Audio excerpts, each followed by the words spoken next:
Bora. Isso aí, estamos de volta aqui no Nada Sei Dizer podcast.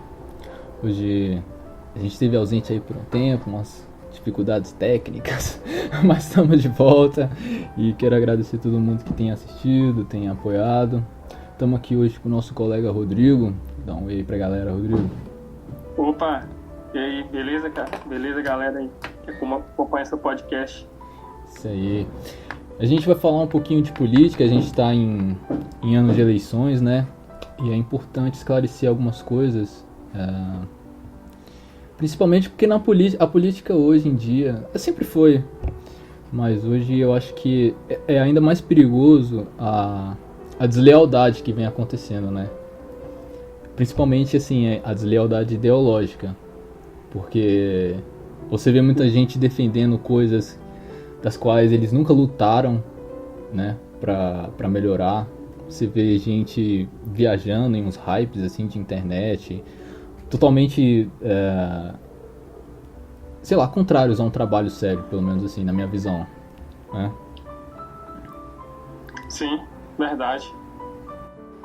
E hoje em dia a polarização e a coisa que mais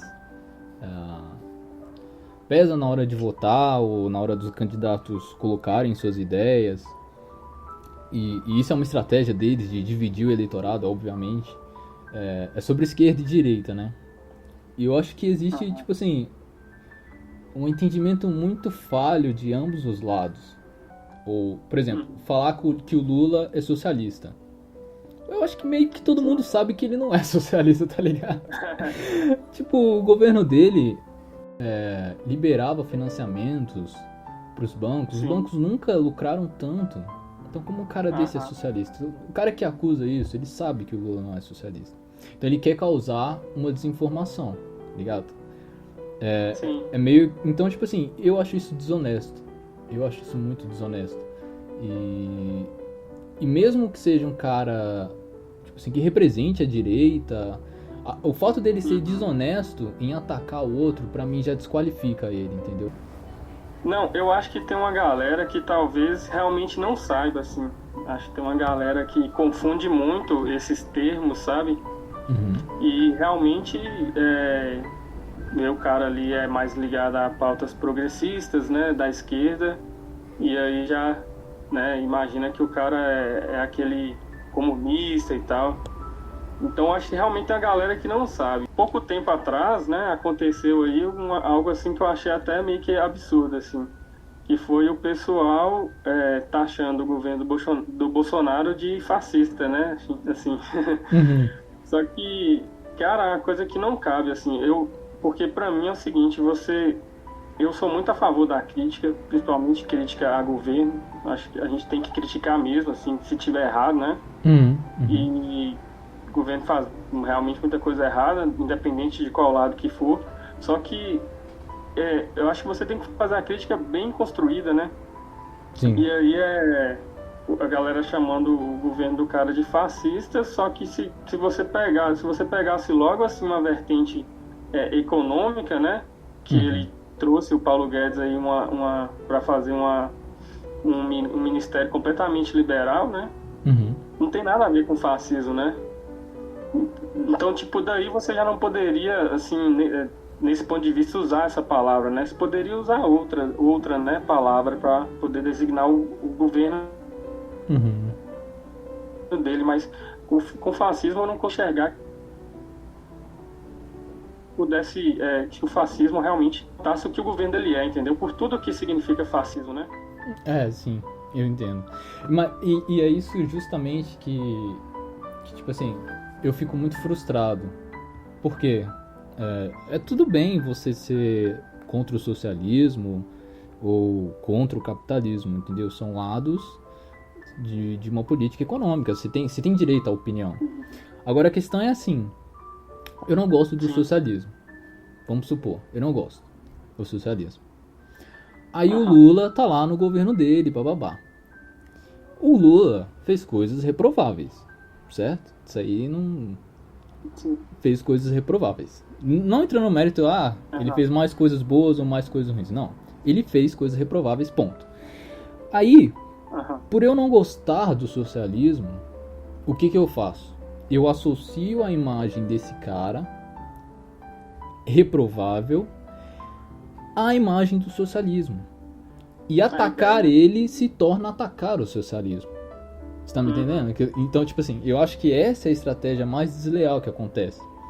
Ah, ele é um esquerdista. Ou seja, ele é petista. Tipo, o quê? Não tem nada a ver, cara. Calma aí. Entendeu? Às vezes vão mais longe até. Ele é socialista, é igual a ele é petista, que é igual a ele adora bandido. Tipo, what the fuck? Entendeu? Tudo, né? Isso, tá ligado? E então, pra mim, não existe essa esquerda que pintam, porque você só vê falarem da esquerda quem é de direita. Tá ligado? Eu nunca vi o pessoal falar, tipo, o PT é esquerdista. Eles não usam esse termo. Tipo, a esquerda no Brasil, basicamente, hoje em dia, ela é uma retórica da direita pra atacar o socialismo. E, tipo, ela nunca foi praticada no Brasil e não tem nenhum partido brasileiro que esteja disposto a aceitar a luta de aplicar esse sistema econômico no Brasil, ou de até tentar. Todo governo, seja o PSOL, seja o PT, todos eles vão abraçar o capitalismo e vão tentar, tipo assim, dar a ideia de estamos nos desenvolvendo economicamente, estamos fazendo parceria com empresas, trazendo investimento para o Brasil. Todos eles vão fazer isso. Então não existe essa de que partidos de esquerda querem implementar o socialismo. Entendeu? Não existe esquerda socialista, não existe esquerda. Existem determinados partidos que são reprováveis e que os caras de direita colocam eles nesse grupo para poder atacar o todo. Entendeu? Sendo que eles não estão associados. É por isso que eles pegam muito exemplos de fora, né? Assim, para poder também para poder também atacar, né? Assim, que são que são realmente lugares onde existe, né, o socialismo.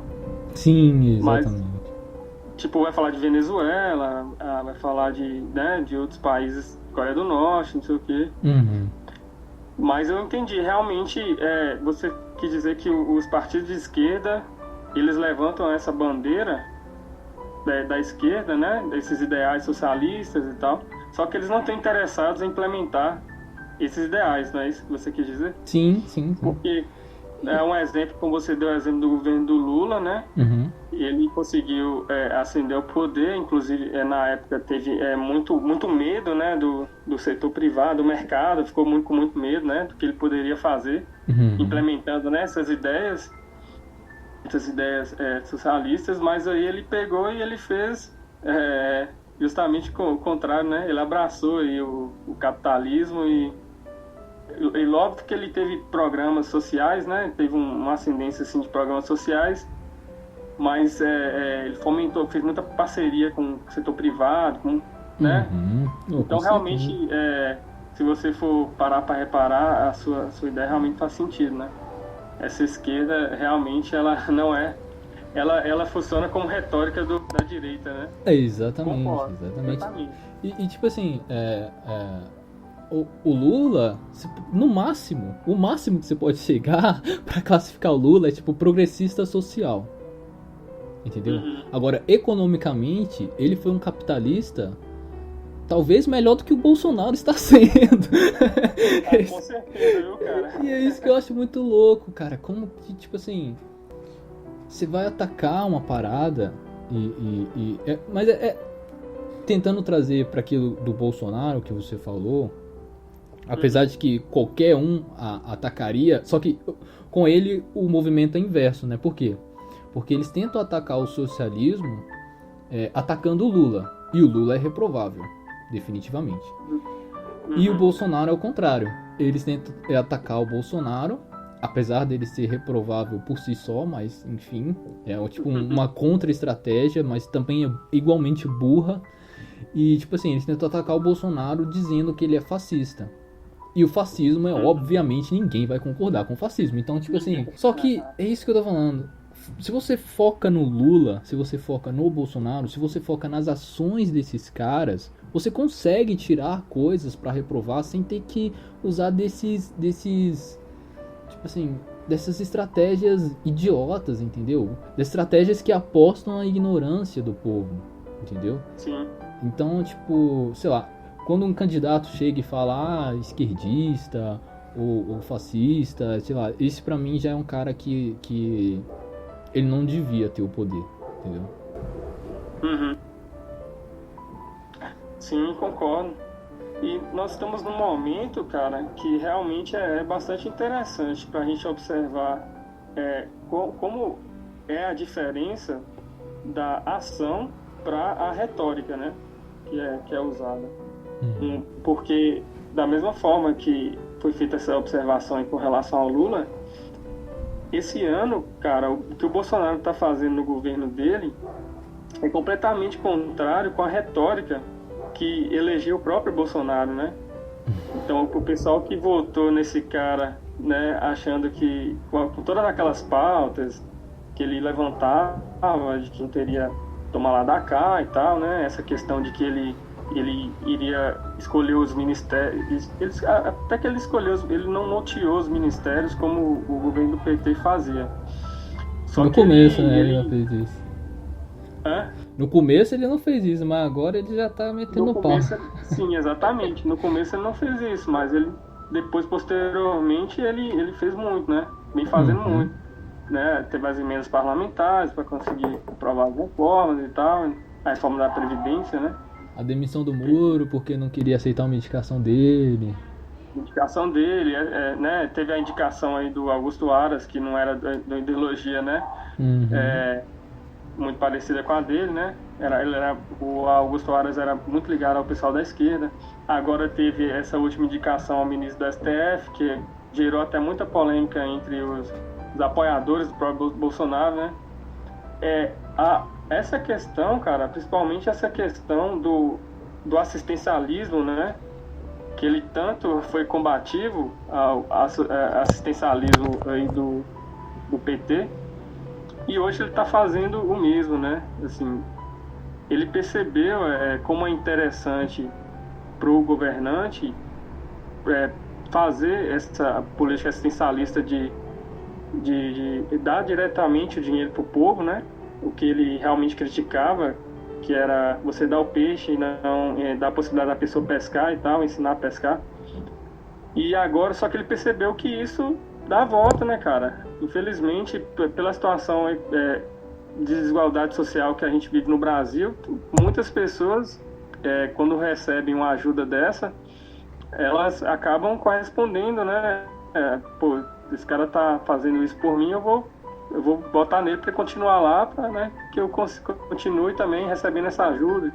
Então, assim, o que a gente percebe, acho que é o que a gente percebe disso tudo, e aí o que eu acho que é uma crítica que eu faço assim, às pessoas que olham para o mundo, né? Eu vou falar do mundo em geral, mas, né, para a política, para o mundo, mas olha com um olhar, com a lupa maniqueísta, né? O que eu acho que possibilita a gente ter essa discussão aqui é que nem você e nem eu temos esse olhar maniqueísta do mundo, de achar que existe o lado do bom, o lado do bem, o lado do mal, né? E existe o lado de quem tá certo, né? Quem tá errado, mas que eu não consigo enxergar, o que eu consigo enxergar são só interesses, sabe? E aí os interesses são até bem parecidos, assim, a depender de quem tá lá. Então ele tem uma retórica ali para poder chegar no poder. E quando ele chega no poder, ele acaba agindo da mesma forma que outro governante de uma ideologia talvez completamente diferente age também, né? Exatamente, cara. E aí a gente entra um pouco assim no papel do Estado e em verdade no porquê dessas profissões surgirem. Que a democracia ela é muito jovem. A gente não sabe o que é democracia ainda. Ela é muito, muito, muito, muito jovem, cara.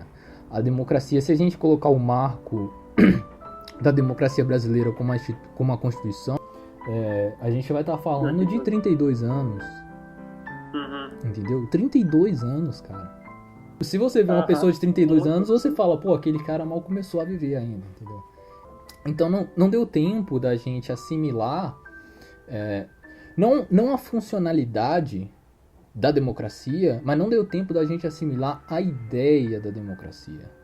Porque a ideia da democracia não é só que a gente possa falar, é que a gente tenha espaço para falar e que a gente saiba ouvir e falar no nosso tempo, entendeu? Sim. Então, assim, e aí, por a gente não ter entendido tudo isso, várias mentiras vão se construindo e várias pessoas vão se perpetuando no poder, abusando disso, entendeu? E agora essa é a minha opinião. Esse bagulho de meritocracia, de eu vou dar a vara de pescar ao invés do peixe pronto, isso pra mim é bobagem, tá ligado? Por quê? Tudo bem, quando tiver todo mundo bacana, quando todo mundo tiver com 10 mil reais de salário, você não vai precisar dar o peixe pra ninguém, filhão. Só que agora, você tá querendo ensinar pessoas a pescarem, sendo que os lagos não estão distribuídos de forma igual. Então tem gente que pesca no Oceano Atlântico e tem gente que pesca em um córrego aqui de BH. Entendeu? Então, pô, isso aí não é igual, não. Ele não é a mesma quantidade de peixe, não é o mesmo peixe, não é o tamanho do peixe. Aí você vai falar, o cara pescou. Sim. Tá, mas e aí, tá ligado? Com a pesca dele ele consegue alimentar a família dele, entendeu? E se lá só tiver um peixe? Ele pescou o único peixe, não vai ter mais. E aí? Ele tá passando fome porque quer? Entendeu? Então a democracia é sobre dar espaço para essas pessoas. Enquanto a gente tiver bancadas disso, bancada daquilo, e essas bancadas não forem a maioria da sociedade, ou essas bancadas, aliás, não forem a maioria não representarem todos os setores da sociedade, tá errado. Tá errado, entendeu? Não é possível que os ruralistas, os evangélicos e a bancada da bala existam e não existe uma bancada LGBT, não existe uma bancada de cada estado, entendeu? Não existe uma bancada dos pescadores.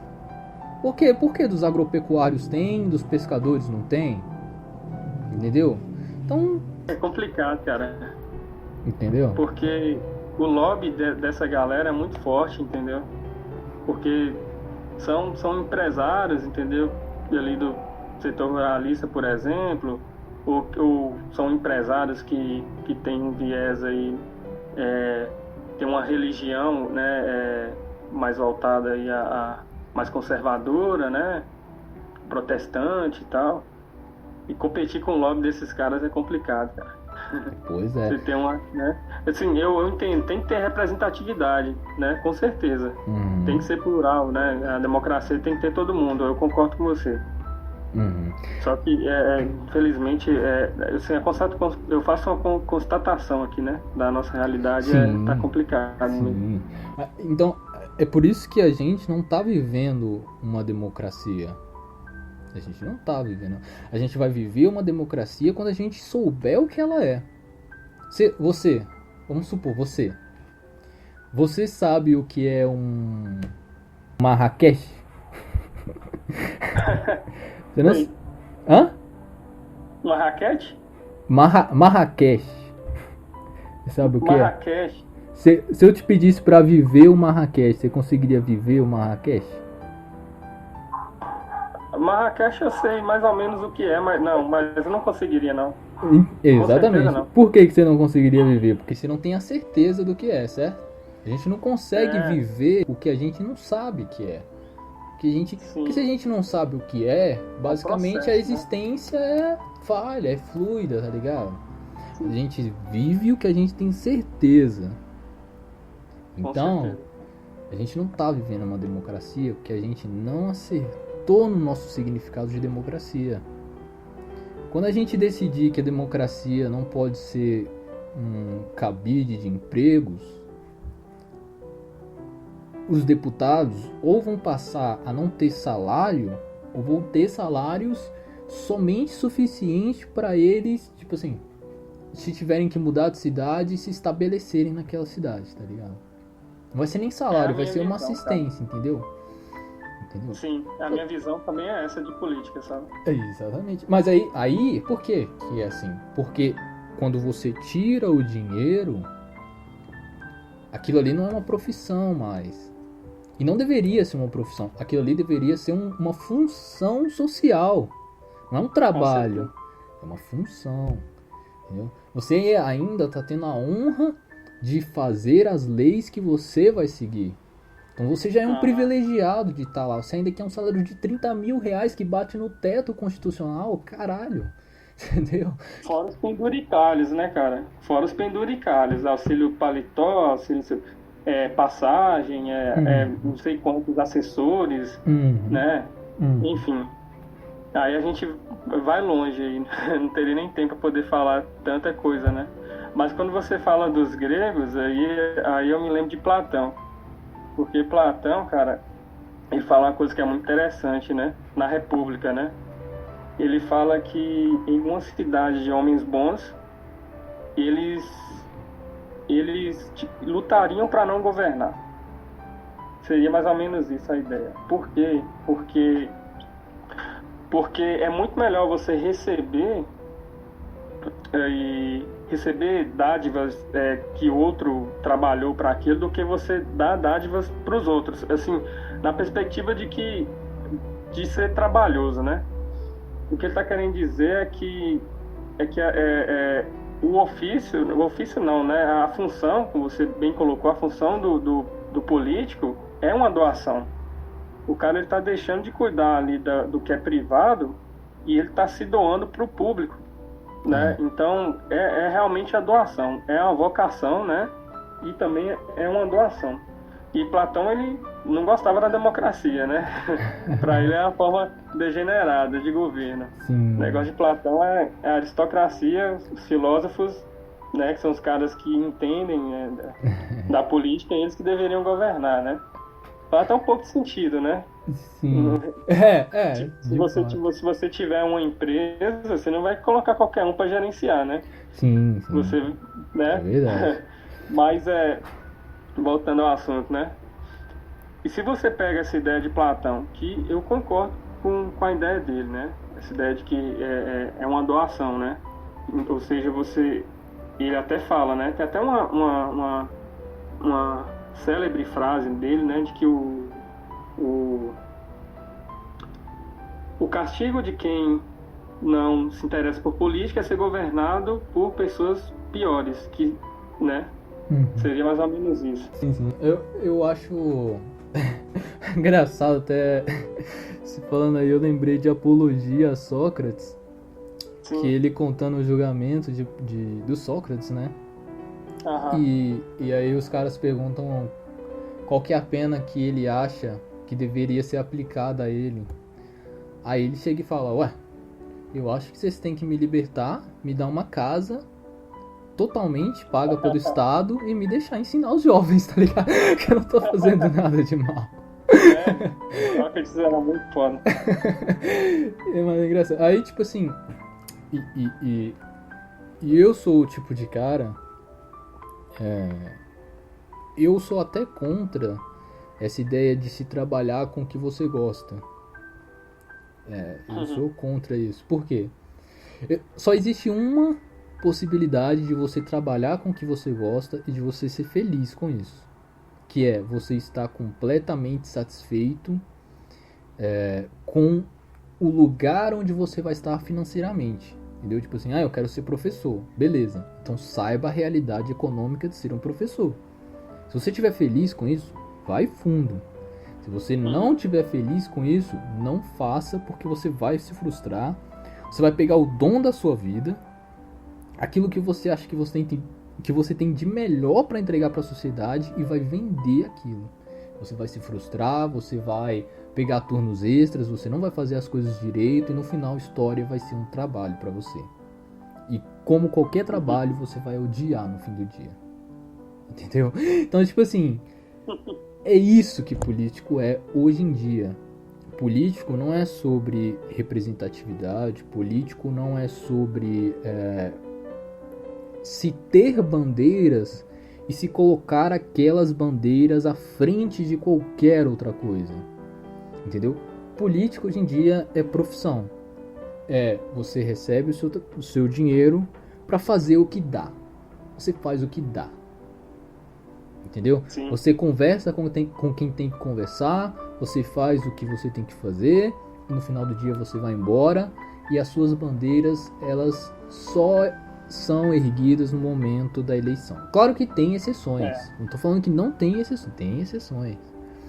Mas as exceções são justamente aquelas pessoas que o dinheiro não faz a cabeça delas. Elas estão felizes onde elas estão economicamente. Entendeu? Só que é difícil. Como que você vai julgar quem é que tá lá pelo dinheiro, quem que não tá? Tá ligado? Não tem como julgar.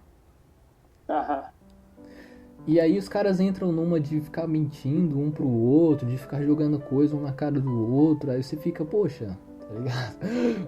Como que eu vou julgar que um cara desse é honrado, entendeu?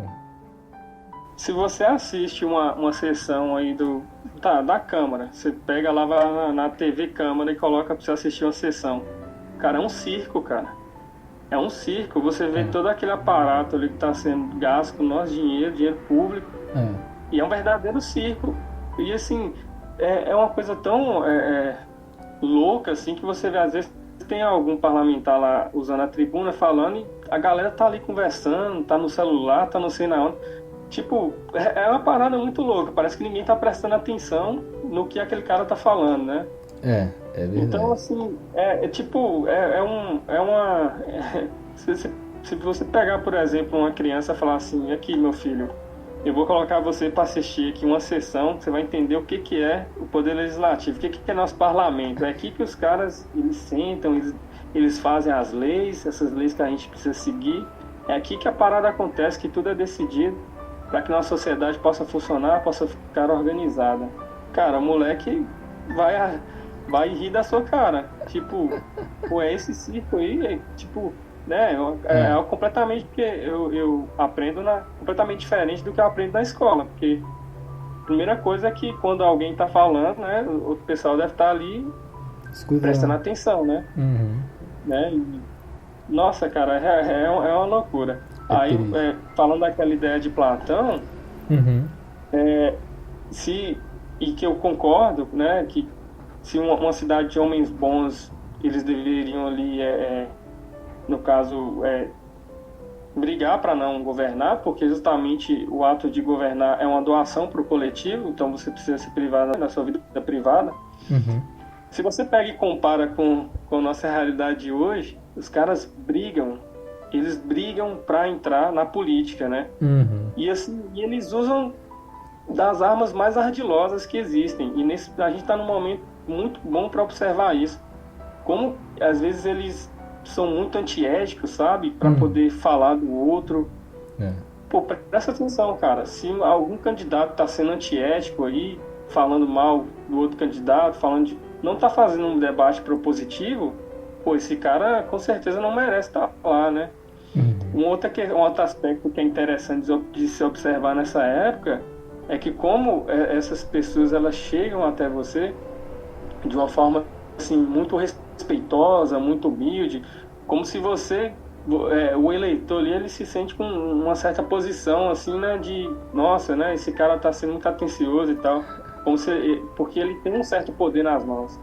Só que depois que esse cara ganha, cara, é muito difícil você ter acesso a esse cara. Esse cara não quer mais ver a cara do eleitor até que chegue a próxima eleição. Então é um sistema que realmente deixa a gente eleitor assim com a cara assim de palhaço assim, e a gente muita gente esquece e tal, mas a gente se pergunta, cara, como pode dar certo uma coisa feita dessa forma, né? Cara, você falou uma coisa muito interessante, velho, porque tipo assim, os caras às vezes vem, tipo, candidatos. Geralmente você recebe candidatos, sei lá, do seu bairro, algo, coisas assim. Mas, tipo, os caras, eles atiram pra todos os lados. Você percebe que não existe sentido nenhum na democracia. Não na democracia.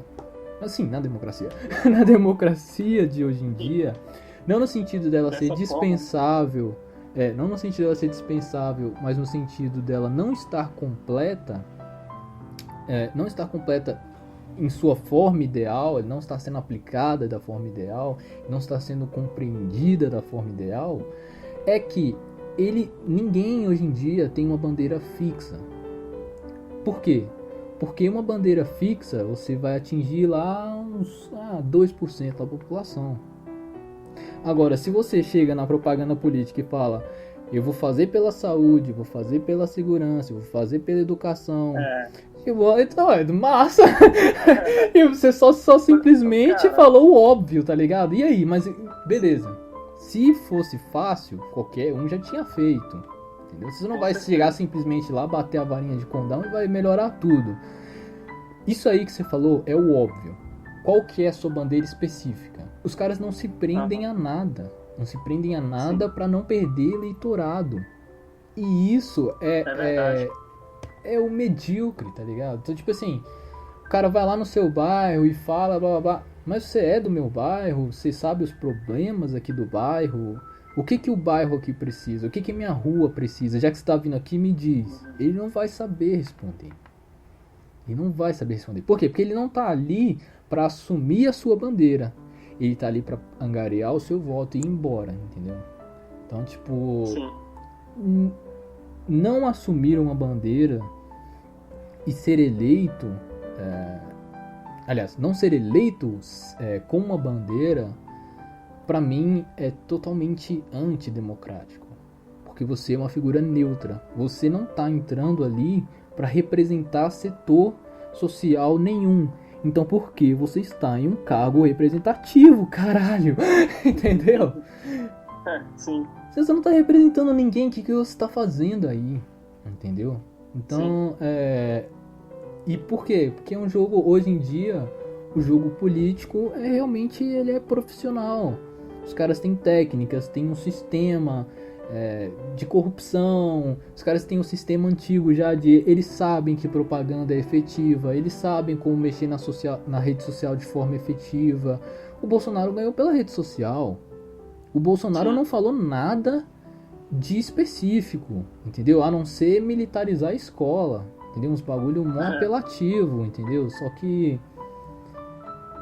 E ele não foi votado por causa dessas ideias radicais e malucas. Ele foi votado pelo discurso geral do eu sou o antipolítico. Que não é.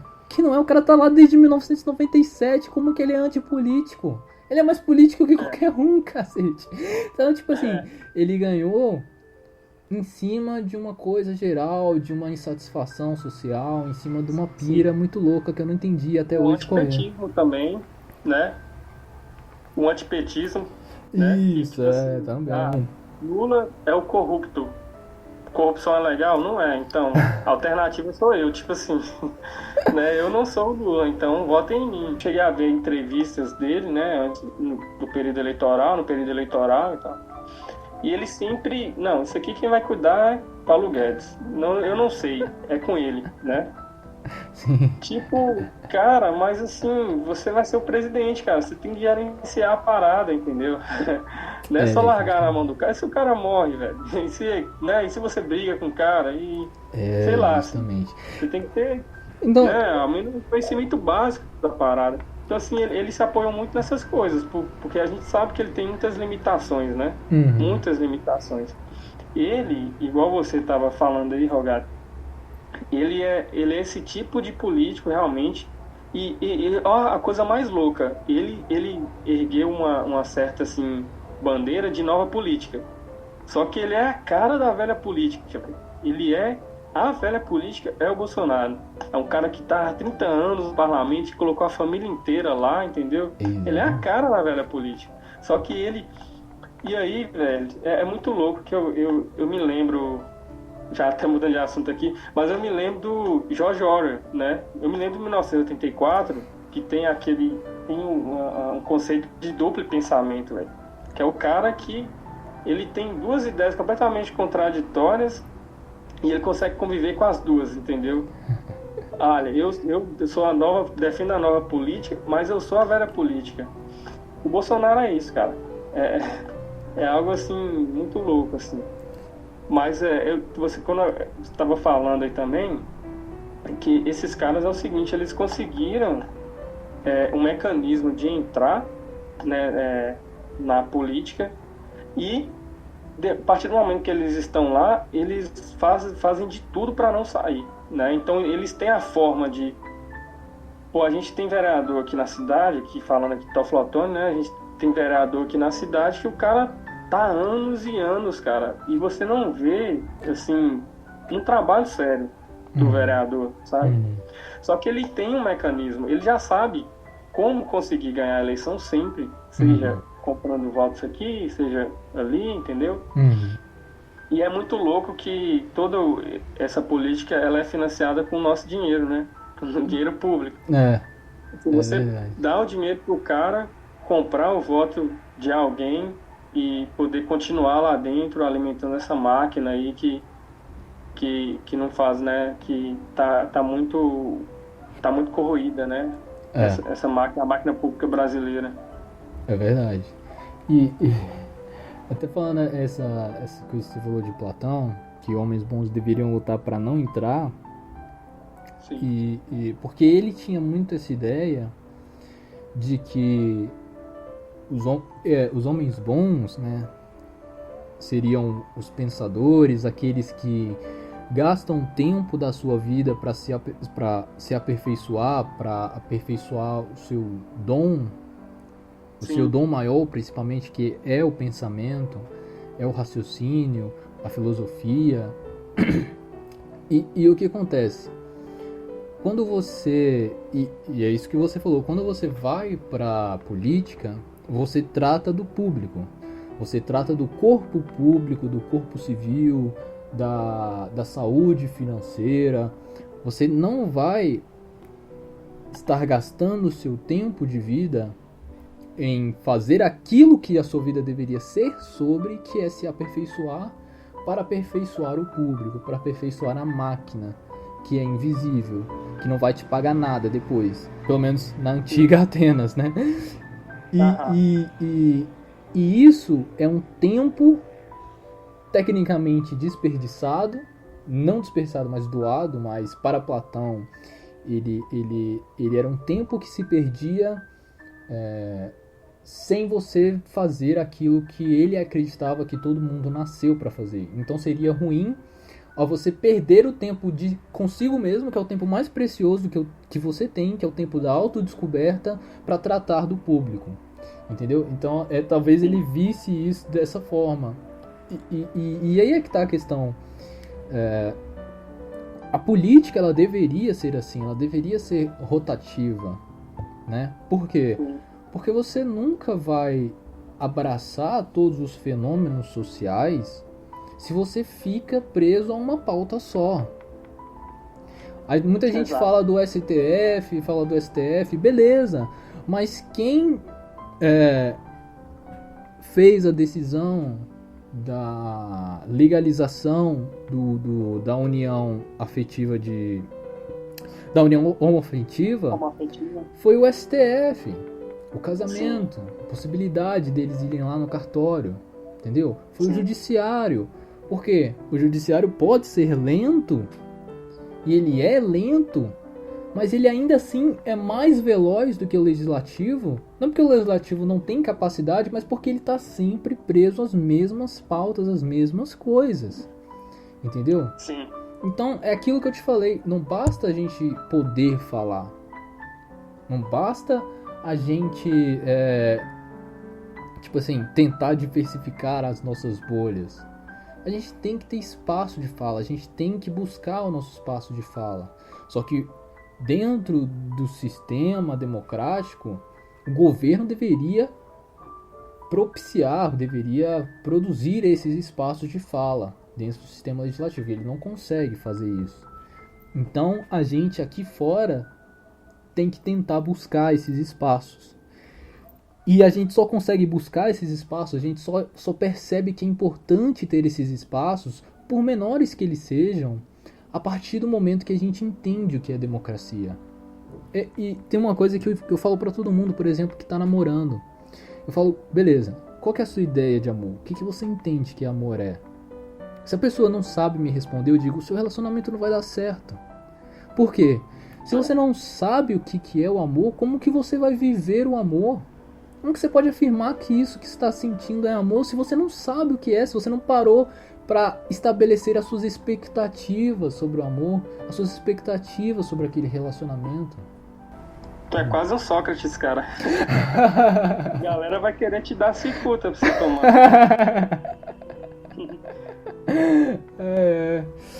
Mas, tipo, sei lá, eu entendo desse jeito, entendeu? Não, concordo com você, cara, concordo. A gente tende a viver essa vida aí e não pensar sobre a essência das coisas, né? É verdade, é verdade. Você vê como a política, ela totalmente...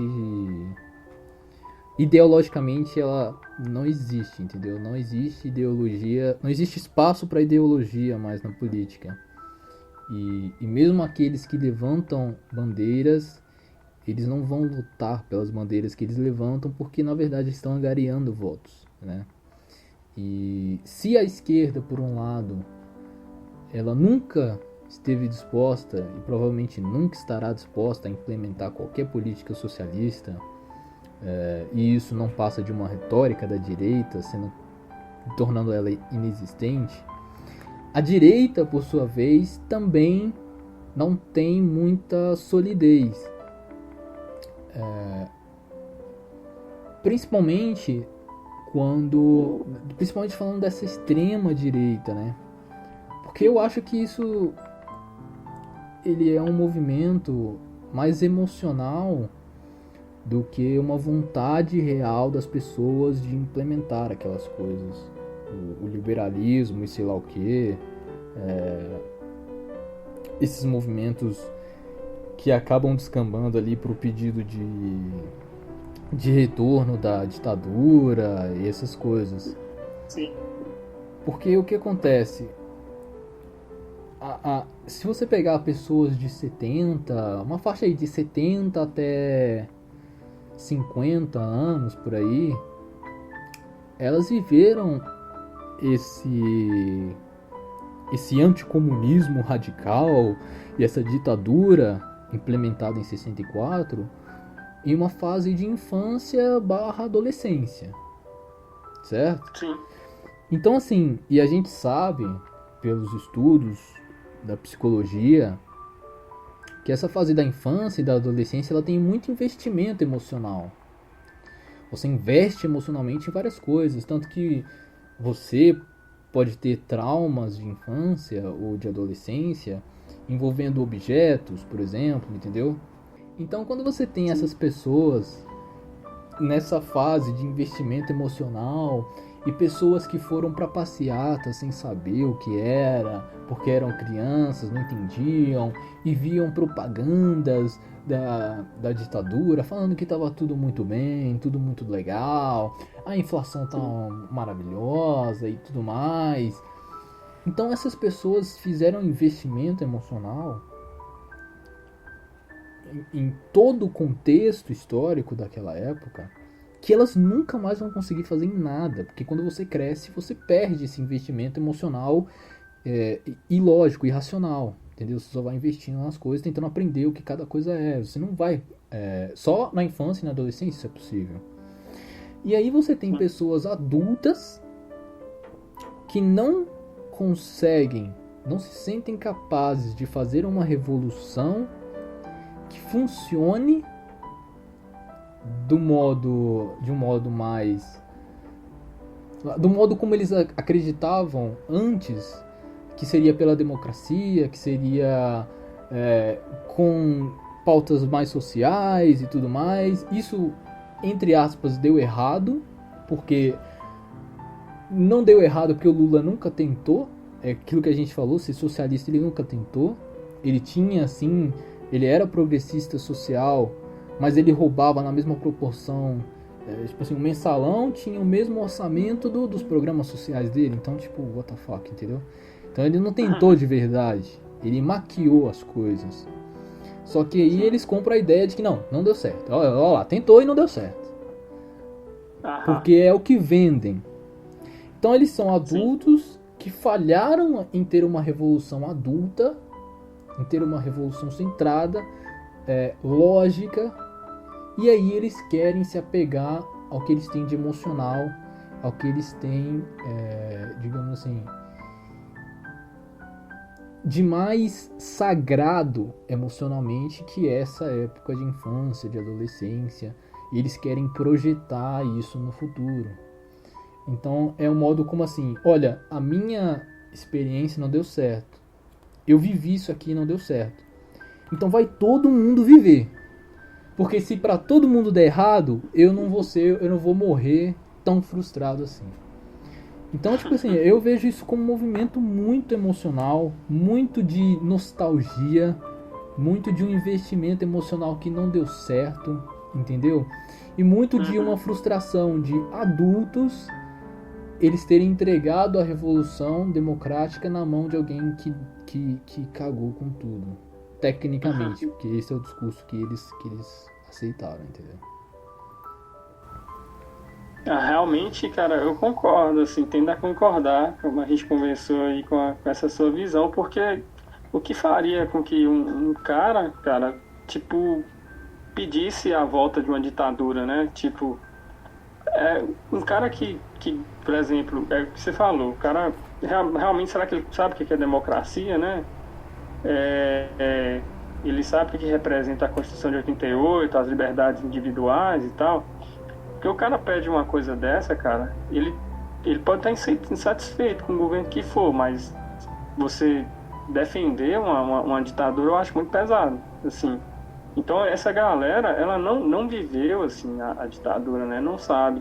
Tem uma galera que era criança, né, como você disse, na época, ou até, assim, mais pro fim, né, que a ditadura não estava tão forte como estava antes.